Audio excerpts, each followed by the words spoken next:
Sarah Brown's hands shook as she signed the maintenance log. 3 months since Earth's surrender, and still the lie came hard. All systems nominal, Commander Zethak.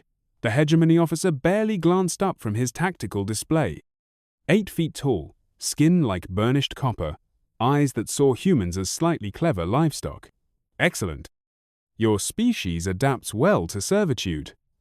Sarah kept her face blank, but her fingers found the loose panel behind her, the one she'd been fixing for weeks. Inside, a single fiber optic cable waited to be rerouted. Not today, not yet. But soon. Sarah. Frank Kowalski shuffled past, clipboard clutched to his chest like armor. Inventory discrepancy in Bay 7. Gonna be a long night. Bay 7 meant the plan was ready. Long night meant tonight. Sarah nodded. I'll finish up here first. Frank's pale blue eyes met hers for exactly 2 seconds, long enough to confirm, not long enough to draw attention. 67 years old, retired from running the books for a Milwaukee trucking company, and still the sharpest human on the ship. The aliens had made him head of inventory because they thought accountants were harmless. They were wrong. The Dominion's Edge carried 200 human auxiliaries spread across 6 decks. Never more than 5 in any compartment. Divide and conquer, the oldest strategy in the Hegemony's book. What they didn't understand was that humans had invented middle management for a reason. Sarah found Frank in Supply Bay 7, hunched over a tablet that looked comically small in his weathered hands. The bay smelled of recycled air and alien lubricants, chemical flowers that made her miss car exhaust. "Status report," she said. Frank glanced at the security camera in the corner, then back at his tablet. To anyone watching, they were just 2 humans doing inventory. Numbers don't add up. Power consumption's been climbing, but distribution stays flat. Someone's siphoning juice from the main lines. Maintenance issue? Nah, more like creative accounting. Frank's smile was sharp as broken glass. Been talking to Jenkins down in engineering. Guy knows his way around a power grid. Says the whole ship runs through 3 main distribution nodes. Sarah felt her pulse quicken. 3 points of failure, 3 points of control. Frank's fingers moved across the tablet, bringing up system schematics that definitely weren't supposed to be in the inventory database. Jenkins has been mapping the whole network. Every cable, every junction, every backup system. The schematic looked like a circulatory system, arteries branching into veins, splitting into capillaries. But unlike human anatomy, this system had been designed by engineers who believed in redundancy. Every critical path had 2 backups. Every backup had a manual override. They built it like a fortress. Sarah murmured. They built it like accountants, Frank corrected. All about hierarchy, control from the top. Problem is, they gave maintenance access to everyone at the bottom. Sarah studied the schematic. Distribution, Node Alpha fed the command deck and weapon systems. Beta powered life support and navigation. Gamma ran everything else, including the detention levels where humans were held when not working. We'd need simultaneous access to all 3 nodes, she said. Already handled.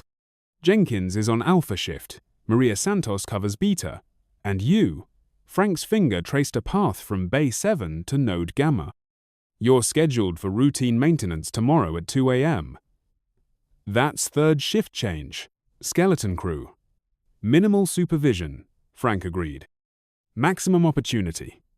Sarah felt the weight of 200 lives settling on her shoulders. If they failed, the best outcome was spacing. The worst was the labor camps on Kepler B, where humans lasted an average of 18 months before their bodies gave out in the thin atmosphere. What's our exit strategy?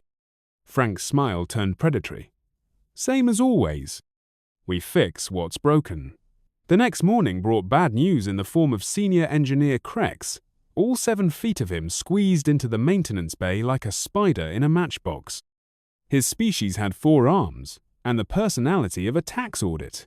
Irregular power fluctuations in Sector 12, Krex announced, his translator box rendering his words in clipped, precise English. Human Brown will investigate and report. Sarah kept her expression neutral, but inside she felt the plan crumbling. Sector 12 was nowhere near Node Gamma. Of course, senior engineer. Should I bring standard tools? Affirmative. Complete analysis required. Sarah gathered her toolkit, mind racing. Frank caught her eye from across the bay and tapped his tablet twice. Message received. Whatever happened next, he'd have to improvise. Sector 12 turned out to be a dead-end corridor lined with secondary power relays, the kind of place you sent humans when you wanted them busy but harmless. Sarah ran her scanner along the conduits, finding exactly what she expected, nothing wrong. But as she worked, she began to notice things. The power relays weren't just secondary, they were connected to the primary grid through a junction box mounted high on the wall. Too high for most humans to reach without a ladder. Sarah glanced back toward the entrance. No surveillance cameras, no audio pickups. Just her, the relays, and a very interesting junction box. She climbed. The junction box opened with her standard maintenance key, another gift from alien overconfidence. Inside, fiber optic cables ran like arteries, carrying data and power to every critical system on the ship. Sarah traced the connections with her scanner, mapping pathways that weren't on any official schematic. There, a single cable that branched to all 3 distribution nodes, carrying synchronization signals between them. Cut that cable, and the nodes would fall out of phase with each other. Not enough to cause immediate failure, but enough to trigger automatic diagnostics. Diagnostics that would require manual inspection by maintenance personnel with full access. Sarah smiled and reached for her cutting tool. Human brown. Sarah's blood froze. She turned slowly to find Krex standing in the corridor entrance, all 4 arms crossed in what she'd learned was the alien equivalent of suspicion. Senior engineer. I was just exceeding your authorization. Krex stepped closer, his compound eyes reflecting the overhead lights like broken mirrors. Maintenance personnel are not permitted to access primary junction systems. Sarah climbed down carefully, her mind running calculations. Krex was armed. She wasn't. He had 4 arms to her too, but he also had the reflexes of a bureaucrat, not a soldier. I was following the power fluctuation, she said. Trail led here. Show me. Sarah held up her scanner, displaying the readings she'd fabricated. Intermittent signal degradation in the main trunk line. Could be a loose connection in the junction box. Krex studied the scanner for a long moment. Sarah counted her heartbeats. 12, 13, 14. Repair immediately, he said finally. Sarah blinked. Sir? Signal degradation affects ship efficiency. Repair and report. Krex turned and stalked away, leaving Sarah alone with the junction box and a perfect excuse to do exactly what she'd planned. Sometimes the alien's obsession with efficiency worked in humanity's favor. She climbed back up and cut the cable. The diagnostics triggered exactly on schedule. By 1,400 hours, maintenance alerts were flashing across every engineering station on the ship. Node Alpha showed power fluctuations. Node Beta reported synchronization errors. Node Gamma displayed the dreaded manual inspection required message. Frank found Sarah in the corridor outside Gamma access, trying to look surprised by the sudden crisis. Funny thing, he said, studying his tablet. All 3 nodes showing problems at the same time. What are the odds? Systems engineering, Sarah replied. Everything's connected to everything else. Lucky for us, eh? Jenkins and Santos are already en route to their nodes. Looks like you get the fun job. Sarah keyed her access code into the Gamma control room door. It opened with a soft hiss, revealing a space that looked like the bridge of a starship designed by accountants' banks of monitors displaying neat columns of numbers, status lights arranged in perfect grids.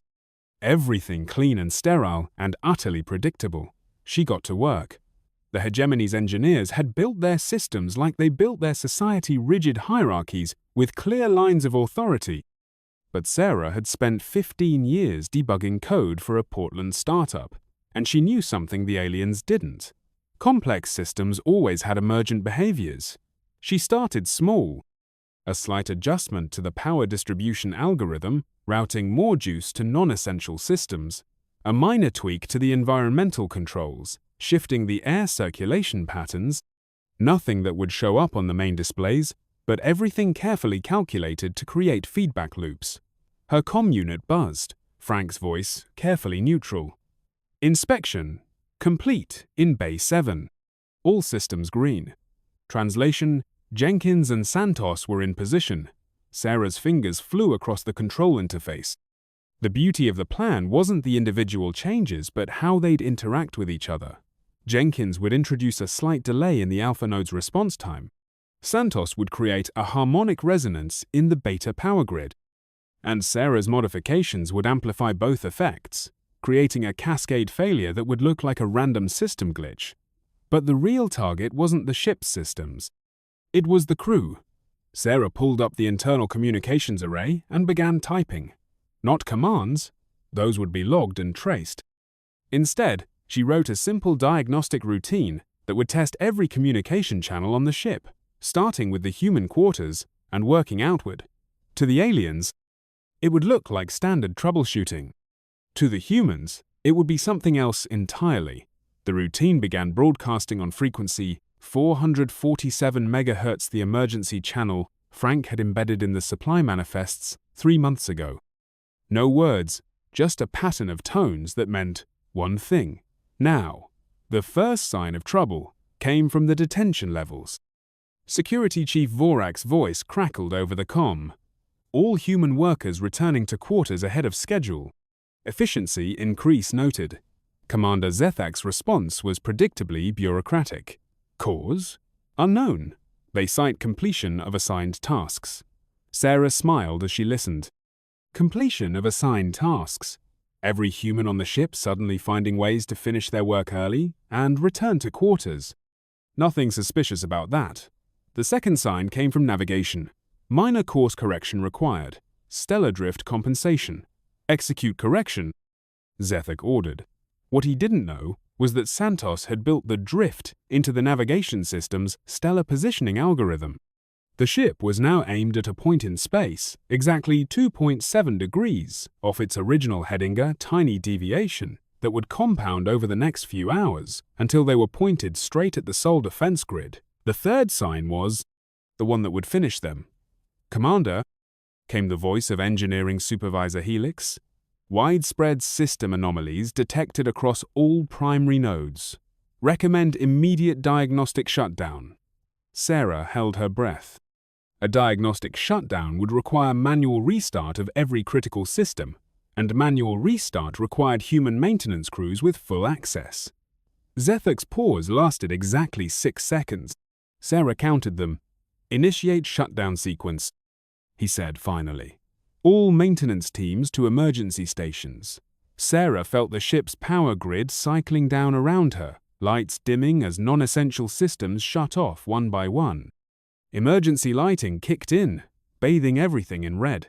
The hum of the air recyclers dropped to a whisper. She keyed her comm. Maintenance Team 3 to emergency station. Beginning restart sequence. But instead of restarting the systems, she began the real work. Locking out command-level access. Rerouting communication channels. Transferring navigation control to a backup terminal in Human Quarters Section C, where Frank was waiting with a tablet full of new coordinates. The Dominion's edge turned slowly in space, its nose swinging toward home. Zethak found her in the Gamma control room 20 minutes later, flanked by 2 guards whose translation devices rendered their threats in calm, professional English. Human Brown. You will explain these system failures. Sarah looked up from the control console, her hands still moving across the interface. Cascade failure in the primary distribution network, Commander. The diagnostic routines uncovered some serious problems. What problems? Whoever designed this ship made a basic error. They assumed that intelligent beings would always follow orders. But intelligence and obedience aren't the same thing. Zethak stepped closer. Sarah could smell the ozone scent of his alien sweat, see the way his jaw clenched when he was trying to control his temper. You will restore normal operations immediately. Can't do that, sir. See, the problem isn't with the ship, it's with the crew. Sarah's comm unit crackled with Frank's voice. Navigation to Earth defense grid locked in. Estimate 26 hours to effective range. Zethak's compound eyes widened. Impossible. Our navigation systems require command authorization. Your old navigation systems? Sarah agreed.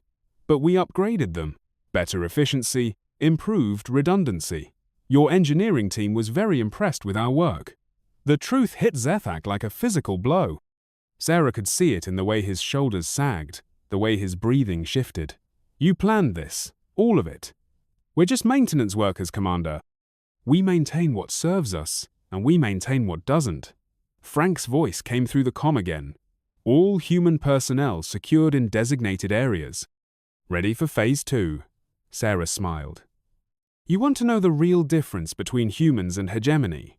You see workers as individual units to be controlled. We see ourselves as parts of a system. And systems can be optimized. She pressed a final key sequence. Throughout the ship, blast doors slammed shut, sealing the alien crew into their quarters and duty stations. Life support continued. Sarah wasn't a monster but. Command and control belonged to the humans now. Zethak lunged for the console, but Sarah was faster. 2 years of maintaining alien equipment had taught her exactly where the manual overrides were hidden. She yanked the primary control module from its housing, and the interface went dark. The ship is ours, Commander. The question is, what do we do with you?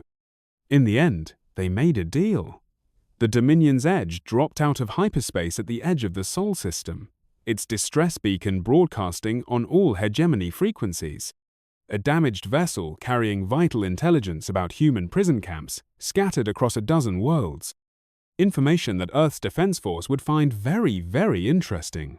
Sarah stood on the bridge, watching Earth grow larger in the main view screen. Blue and white and beautiful, scarred but still alive. Behind her, Zethak and his crew sat in restraints that locked automatically if they moved too quick here, another upgrade the humans had installed during their months of maintenance. You realize this means war, Zethak said. Frank looked up from the communications console. Already had war, Commander.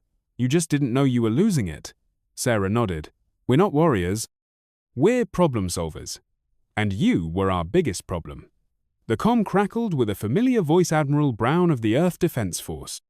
Sarah's older sister, who'd stayed behind to fight when the Hegemony first arrived. Unidentified vessel. This is Sol Defense Command. State your intentions. Sarah keyed the response. Sol Defense? This is the human liberation vessel Dominion's Edge. 200 souls coming home. Request permission to dock.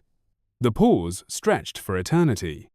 Then, permission granted. Welcome home, sister. Sarah closed her eyes and felt the weight of 3 months lift from her shoulders. Around her, the ship hummed with familiar voices, humans, talking to humans, planning and hoping and dreaming again. The hegemony had taught them about servitude and control. But humans had learned something else in the darkness between stars. Sometimes the best way to win a war was to convince your enemy that you'd already lost. The Dominion's Edge sailed toward Earth, carrying its cargo of freed slaves and captured intelligence. In the months that followed, 17 more prison ships would malfunction and find their way home. The hegemony would blame sabotage, technical failures, anything but the truth.